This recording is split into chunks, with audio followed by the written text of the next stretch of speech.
100 साल की सास। अरे मम्मी जी, थोड़ा उम्र के हिसाब से काम किया करो। कहीं कुछ हो गया तो लोग बोलेंगे बहू ने बूढ़ी सास का ध्यान नहीं रखा। बहू, तुम भी थोड़ा कम और धीरे बोला करो। कहीं चिल्लाते हुए कभी कुछ हो गया तो वही लोग बोलेंगे 100 साल की सास भली चंगी बैठी है और बहू बेचारी चलती बनी। वैसे मम्मी जी, दादी बिल्कुल ठीक बोल रही हैं। हैं? क्या ठीक बोल रही है? वो जो कुछ भी बोले वो सास है, पर तुम क्यों बोल रही हो? बहू होकर सास से जुबान लड़ाओगी क्या? ऐसा बोलते हुए निर्मला को धसका उठ जाता है। कहा था ना, मत चिल्ला मत चिल्ला।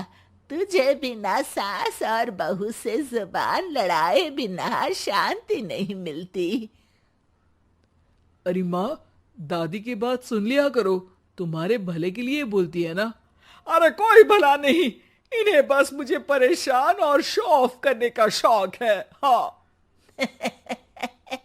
चल झूठी। इस परिवार में 3 पीढ़ी की औरतें रहती है, जिनका हर समय कोई ना कोई अलग ड्रामा चलता ही रहता है, जिससे और किसी का पता नहीं, लेकिन सूरज बहुत परेशान रहता है। माँ, पियाली और दादी, आप तीनों के पास एक दूसरे को सास बहू वाले ताने देने के अलावा कुछ काम हो या नहीं, पर मेरे पास जरूर है। इसीलिए पियाली, जरा लंच ले आओ, मुझे ऑफिस भी जाना होता है। इस पर पियाली सूरज को लंच देती है और वो ऑफिस चला जाता है, जिसके बाद तीनों एक बार फिर अपनी बातों या कह लो कि नोक-झोंक में लग जाती हैं। इसी में दिन बीत जाता है। रात को सूरज के साथ उसके दोस्त भी खाने पर आते हैं। पियाली, मेरे कुछ दोस्त आए हैं।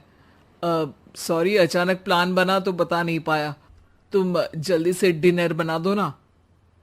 अरे वाह रे आलसी माँ की आलसी बेटी, पहले बिना बताए दोस्तों को घर ले आओ, फिर बोलो जल्दी से डिनर बना दो। इतनी जल्दी है तो खुद बना लो। अरे माता, सब बाद में दिखा देना, अभी खाना बना दो ना प्लीज।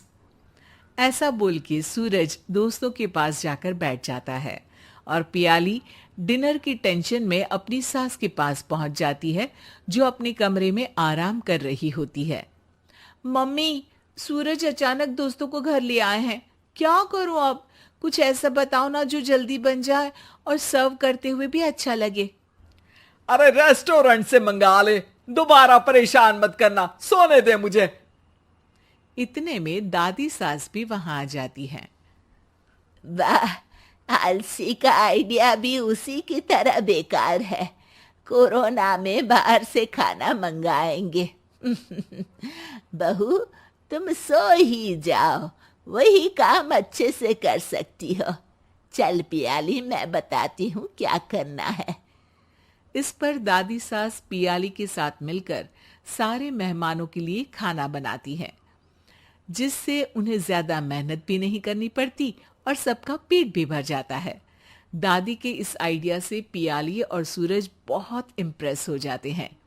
दादी, क्या यही खाना आपकी इस उम्र में इतना एक्टिव रहने और एंडलेस लाइफ का राज है?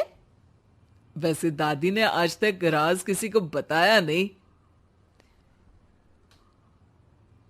इन्होंने ससुर जी तक को नहीं बताया, तभी तो वो ऊपर पहुंच गए और ये अभी तक यही है। तेरी सास मेरे ऊपर पहुंचने का ही इंतजार कर रही है, पर इस आलसी का ये सपना पूरा नहीं होने वाला। क्यों जी, अमर होने का वरदान लेकर आई हो क्या? अमर का पता नहीं, पर लगता है तुझसे लंबा जरूर जी लूंगी।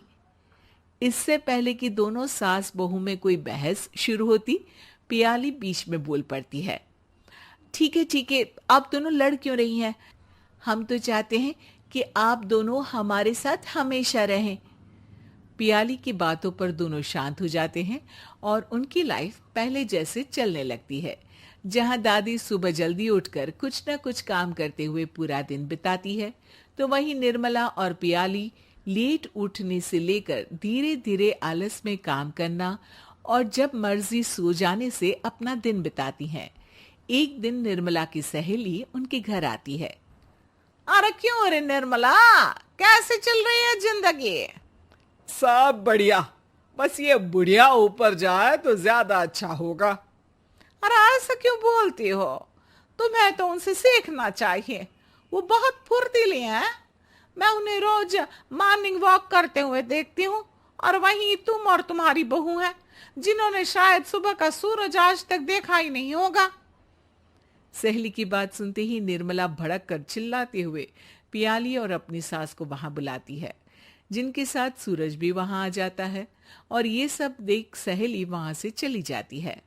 अरे सासू माँ, आपको हमसे क्या दिक्कत है? अब तो मेरी सहेलियां भी आपकी वजह से मुझे ताने देने लगी है। मम्मी जी, कुछ तो लोग कहेंगे, लोगों का काम है कहना, आप इग्नोर करो ना। अच्छा वैसे महारानी, वो तुम्हें भी वही सब बोल रही थी? है? मैंने क्या किया? अरे किलस क्यों रही हो? अब तो समझो और अपना लाइफस्टाइल सुधारो। ओ मोरी मैया, अब हमारा लाइफस्टाइल भी खराब हो गया क्या? आपका तो हाई फाई है ना, बस उतना ही ठीक है। तुम लोग हमेशा पूछते हो ना कि मेरी इस उम्र और अभी भी इतने एक्टिव रहने का राज क्या है, तो वो ये लाइफ स्टाइल ही है जिसे हाई फाई नहीं पर सिंपल कहते हैं। दादी, अब कहना क्या चाहती हो?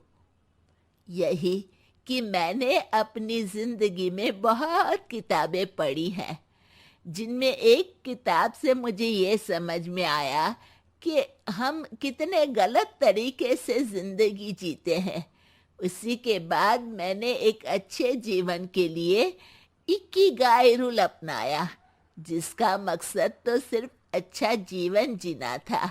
इतना लंबा कैसे जी गई मुझे खुद अचंभा होता है। ओह, तो मतलब आप मुझे परेशान नहीं करती थी? वो तो आप करती हैं। वैसे ये इकिगाई क्या है? थोड़ी रिसर्च खुद भी कर लो आलसियों, सब मैं ही बता दूं क्या?